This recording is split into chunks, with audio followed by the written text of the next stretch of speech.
Black Elk, also called Hahakasapa, was a young Sioux who took part in the Battle of Little Bighorn in 1876. At only 13 years old, he courageously scalped a soldier during the fierce fighting.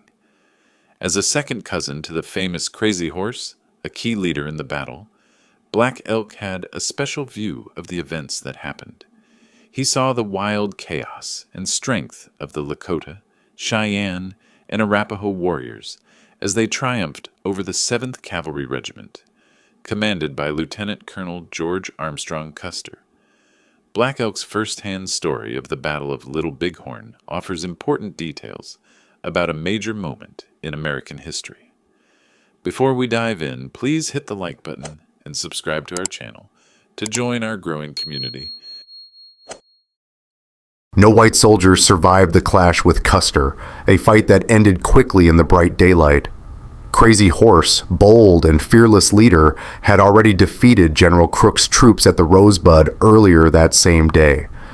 Honestly, he could have wiped out the soldiers completely if he'd decided to call more warriors from our villages and set up an ambush at sunrise, since they had camped in the darkness after the battle.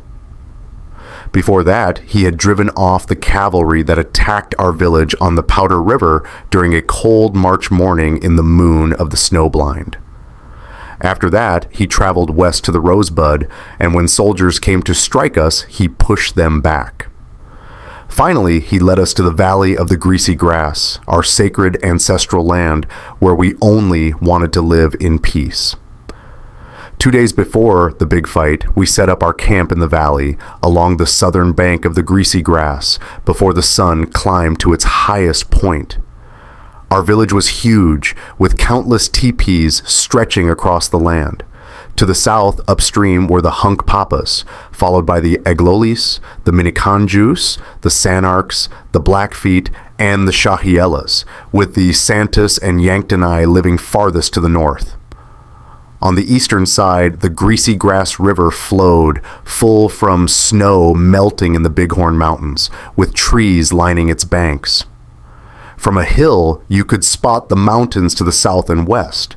Across the river, hills and bluffs stood tall, with deep gullies running through the cliffs. To the west were lower hills where we kept and watched over our ponies, which were too many to count. A warrior named Rattling Hawk, who was sadly killed after being shot in the hip during the Rosebud fight, had been healed by a medicine man named Harry Chin. The day before the battle, I had prepared myself with sacred paint and was about to swim with other boys when Harry Chin called me to Rattling Hawk's teepee to help him. 5 other boys were there, and Harry Chin needed us to act like bears for a healing ceremony, as his spiritual power came from a dream about a bear. He painted my face and body yellow, adding black stripes beside my nose, and tied my hair to look like bear ears, decorating my head with eagle feathers. As he worked, I remembered my own vision, and suddenly I felt like I was floating above the ground. In that moment, I understood something deep that I couldn't put into words, and I felt sure that something terrible was about to happen. Fear filled my heart. The other boys were painted all red, with real bear ears placed on their heads. Harry Chin, dressed in a real bear skin, started singing, "At the entrance, the holy plants are happy." 2 women came in and stood on both sides of the wounded warrior. One held a cup filled with water, and the other carried some kind of sacred herb. As I stared at the cup, I tried hard to figure out if it held the whole sky, like I'd seen in my vision, but sadly, I couldn't tell for sure. While the herb and cup were being shown to Rattling Hawk, Harry Chin kept on chanting his sacred song. Then they gave the warrior a bright red cane, and he stood up right away. The injured man, leaning on the holy red stick for support, followed the women out of the teepee. Us boys, acting like little bears, danced and pranced around him, making growling sounds. Colorful feathers stuck out from our mouths as we took part in this special ceremony. After that, Harry Chin crawled out on his hands and knees, looking so much like a real bear, at least to me. Rattling Hawk's walking got better, and even though he couldn't fight the next day, he healed up soon after. We boys went to swim, eager to wash the paint off our bodies after the ritual. When we got back, the people in the village were dancing and sharing stories of bravery from the battle with 3 stars at the Rosebud. We were told to bring the ponies closer to the village as the sun set. By the time we finished, it was dark, and the villagers kept dancing around glowing fires, their celebration going strong. We moved from one dance to another until we were so tired we couldn't stay awake anymore. At sunrise, my father woke me up, telling me to come with him to watch our horses graze. While we were out there, he warned me to put a long rope on one horse so we could catch it easily and round up the others. He stressed how important it was to stay alert, urging me to keep an eye on the camp and bring the horses back quickly if something bad happened. A few of us boys looked after our horses together until the sun was high in the sky and the heat got heavy. We decided to cool off in the water, and my cousin kindly offered to stay with the horses until we came back. As I rubbed grease on my body, I felt a strange, creepy feeling, like something awful was about to happen. Still, I went with the other boys to the river's edge. To the west of the village, lots of people were busy digging turnips, and many were already splashing in the water. By the time my cousin brought the horses down to drink, we'd been swimming for a while, the heat feeling so strong. All of a sudden, the crier's loud voice echoed across the nearby Hahakasapa camp, shouting, "The soldiers are charging! They're attacking us! The soldiers are coming!" The same cries spread quickly from one camp to another, all the way to the Santis and Yanktonai. The Oglala crier repeated these urgent words, his voice getting louder and more desperate with each shout. Everyone rushed to grab their ponies, and we were lucky to have ours close by. My older brother jumped onto his sorrel pony and galloped fast toward the Hahakasapa camp. I was on a strong buckskin horse, ready to move. When my father heard my brother's shout and saw him ride toward the Hahakasapas without his gun, he hurried over and told me to chase after him, get his pistol, and bring it back to him right away. He also handed me my 6-shooter, a special keepsake passed down from my aunt. I grabbed both guns, hopped onto my pony, and raced after my brother. Just past the Hahakasapa camp, a huge cloud of dust rose up as the Hahakasapas, many still wet from swimming in the river, ran around and shouted in fear. Out of the dust, soldiers appeared on their big, powerful horses, looking tall and fierce, firing their weapons loudly. My brother, holding his revolver tightly, yelled at me to turn back and stay safe. There was a thick patch of bushy trees just beyond the Hahakasapa camp where some warriors were gathering together. My brother headed toward that spot, and I followed close behind. Women and children were already running downstream in large groups, trying to escape. Looking back, I saw people scattering up a hillside in every direction. When we reached the trees, many Hahakasapas were already there, and the soldiers were shooting over our heads, making leaves fall from the branches where bullets hit. The women and children kept running in panic. Warriors were riding in on their ponies, and I couldn't figure out what was happening in the village below. It was all dust, loud screams, and booming chaos. In the woods and outside the Hahakasapa camp, we all shouted, "Be brave! Don't be afraid! The helpless are struggling to breathe." I believe this was when Gaul stepped in to stop the Hahakasapas from running away. I stayed in the woods for a bit, thinking about my vision. It filled me with a stronger sense of purpose, making me feel that the soldiers would be defeated and that my people were like powerful thunder spirits. Then a loud shout rang out above the dust. "Crazy Horse is coming!" The arrival of Crazy Horse was announced by the piercing sound of eagle bone whistles and the loud cries of hokahi, sounding like a roaring wind coming from the north and west. The valley got darker with dust and smoke, full of shadows, loud yells, hoofbeats, and gunfire. To my left, I heard the soldiers' horses with their iron hooves pulling back into the bushes, with shooting breaking out all around. The horses finally crashed through the underbrush, and I was caught in a whirlwind of action as warriors and ponies moved in and out, heading upstream while shouting, "Hurry up! Move fast!" We were all mixed together in the noise and darkness as the soldiers fled upstream. I couldn't see much, but I did see a Lakota warrior charging at a soldier who stayed behind and fought bravely. The Lakota grabbed the soldier's horse by the reins, but the soldier shot him with a pistol. Being small, I couldn't push through to where the soldiers were, so I didn't take anyone down. Everything was hazy and confusing, with too many people blocking my view. Soon, the soldiers and many Lakotas were crowded into the river, and I was in the water for a while. Men and horses were tangled up fighting in the river, making it feel like hail was pouring down. After we got out of the water, people started taking clothes off the fallen soldiers and putting them on. One soldier on the ground was still moving. A Lakota warrior rode up and told me, "Boy, get down and scalp him." I got off my pony and started scalping him. His hair was short and my knife wasn't sharp. He was clenching his teeth, so I shot him in the forehead and then took his scalp. Many of our warriors were chasing the soldiers up a hill across the river while others moved downstream. On a far hill above the Santee camp, a big cloud of dust swirled, with our warriors darting in and out like birds, and lots of guns were firing. I decided to show my mother the scalp I took, so I rode toward the hill where a group of women and children had gathered.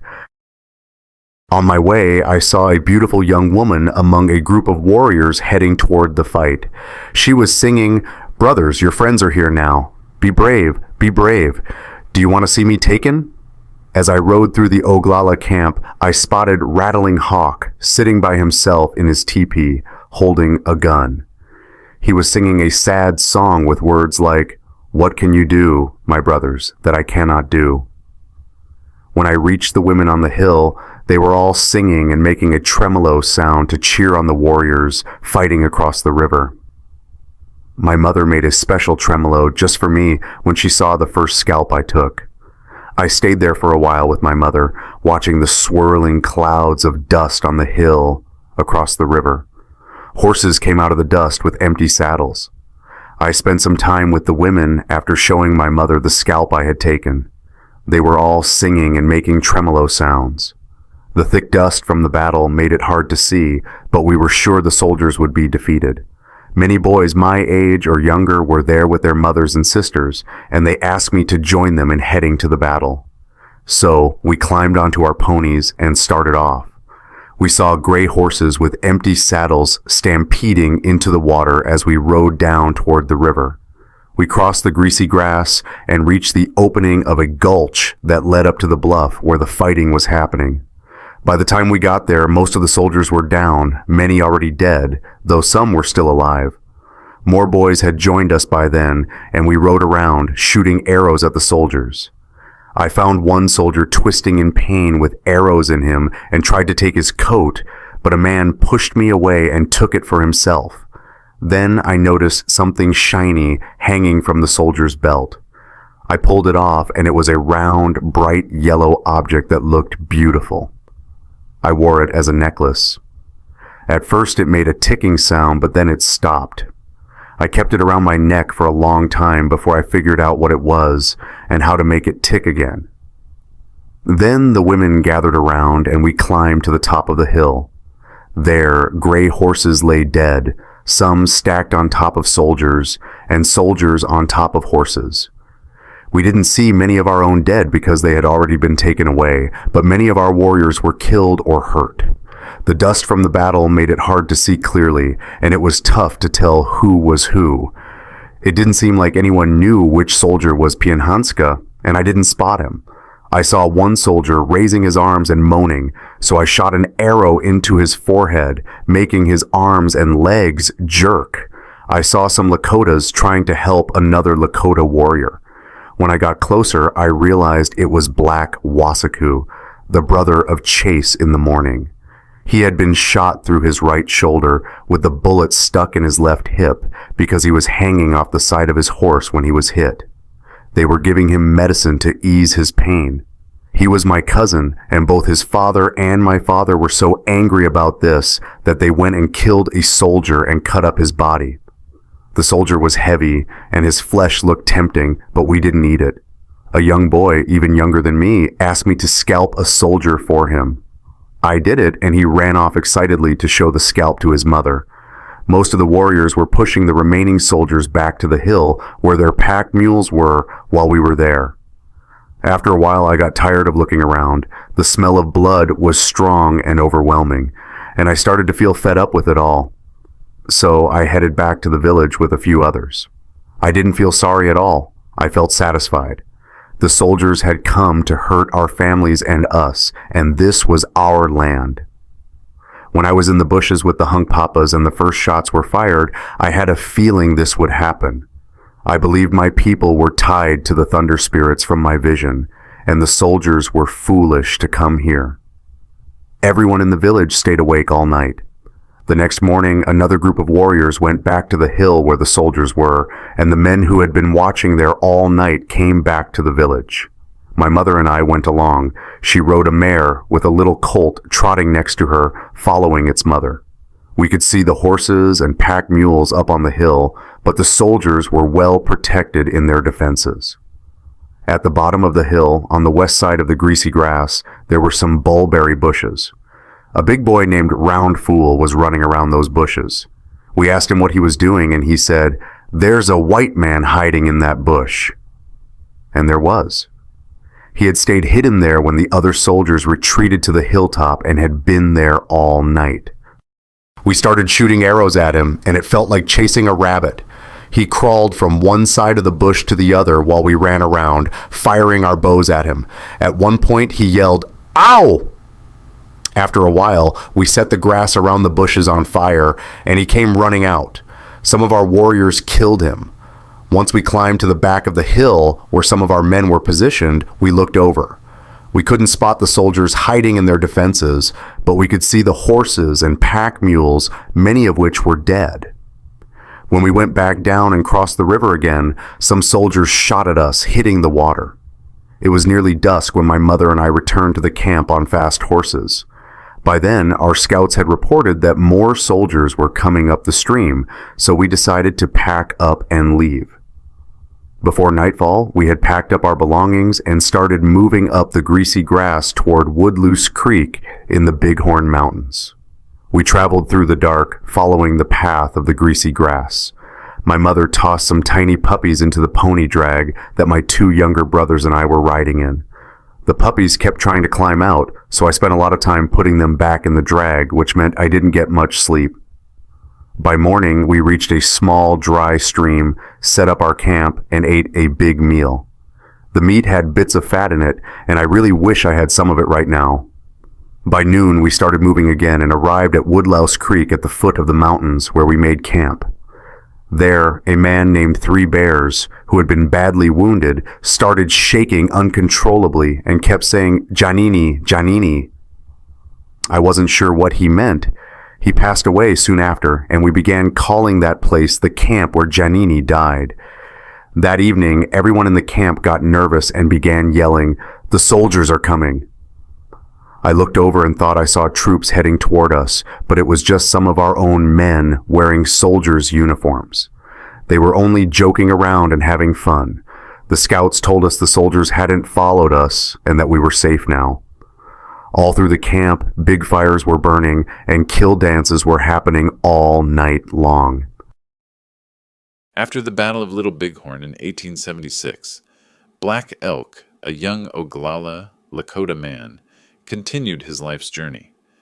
In 1886, at around 23 years old, he left the Pine Ridge Reservation in South Dakota to join Buffalo Bill's Wild West show. He traveled to big cities like Chicago, New York, and even Manchester, England, performing for large crowds and learning about the ways of the white world. In 1889, while in Europe, he got separated from his group and joined another show, visiting places like Germany, France, and Italy. He returned to Pine Ridge that fall, able to speak a bit of English. Back at home, Black Elk joined the ghost dance movement, a sacred effort to bring back the buffalo and the traditional Lakota way of life through holy dances and songs. By early 1890, this movement had spread across the Great Plains, but the U.S. government was scared of it and arrested leaders like Sitting Bull, who was killed in December 1890. 2 weeks later, Black Elk saw the horrific Wounded Knee Massacre, where the U.S. 7th Cavalry killed over 200 Lakota men, women, and children. He tried to fight back, but got wounded. Chief Red Cloud persuaded him to surrender, and Black Elk settled down on the Pine Ridge Reservation. In 1892, Black Elk married Katie Warbonnet, a Catholic woman, and they had 3 children, all raised in the Catholic faith. After Katie passed away in 1903, Black Elk became a Catholic in 1904, taking the name Nicholas Black Elk. He worked as a catechist, teaching Christian beliefs while still respecting Lakota traditions, believing the two could blend together. In 1905, he married Anna Brings White, a widow with 2 daughters, and they had 3 more children, staying together until her death in 1941. In 1930, Black Elk met John Neihart, a poet curious about the ghost dance. Black Elk shared his life story, including his visions and the Battle of Little Bighorn, with his son Ben helping translate. Neihart wrote Black Elk Speaks in 1932, a book that became well known for sharing Lakota history and spiritual ways. It touched many hearts, especially in the 1960s when people wanted to learn about Native American cultures. In 1947, Black Elk talked with Joseph Epes Brown, who wrote The Sacred Pipe, explaining Lakota rituals. Starting in 1934, Black Elk created an Indian show in the Black Hills to teach visitors about Lakota culture, including the Sun Dance, unlike the Wild West shows that focused on battles. He stayed a spiritual leader, mixing his Catholic faith with Lakota ceremonies, praying with both a rosary and a sacred pipe. He lived simply, always focused on his people's future. Black Elk passed away on August 17, 1950, in Manderson, South Dakota. His teachings lived on, and in 2016, the Roman Catholic Diocese of Rapid City nominated him for sainthood, honoring his holy life. In 2017, South Dakota's tallest peak was renamed Black Elk Peak to celebrate his vision and the sacred Black Hills. His story, shared through books, and his lasting legacy continues to inspire people all over the world. I hope this first-hand story gives you a fresh view of the Battle of Little Bighorn and the Great Sioux War of 1876. Keep watching for more videos like this one. I plan to share more first-hand stories about different battles. So have a great day, and I'll catch you next time.